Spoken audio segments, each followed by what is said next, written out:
It's Tuesday and we're on our way to school. Grabe ang lala ng traffic.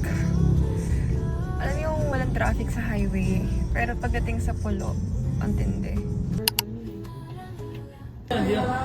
Kadamay kayo sa A Day in a Life. Ay, dali, sali kayo. Ganda ko dito.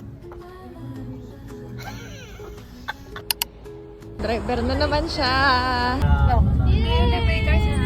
Nandito ko ba siya?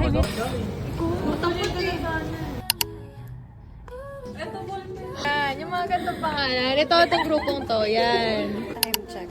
6:30 p.m. Pagod na si ate girl. Grabe, 7 a.m. pasok ko. And then 7 p.m. din ako nakauwi. You know what? The very reason kung bakit ayoko umuwi ng 7 p.m. is because 25 minutes na ata akong nasa kalsada. And then, yung tinakbo ko, parang 1 kilometer pa lang. Ganun katindi yung traffic. Sobrang chaos. Home. Annyeonghaseyo. Ting namin, 50 minutes, 49 seconds. Neto, pero 1/3 niya chismis lang. That is all for today. Sobrang haba ng araw na to. But yes, I'm done. It's already almost 11 p.m. and we are going to rest.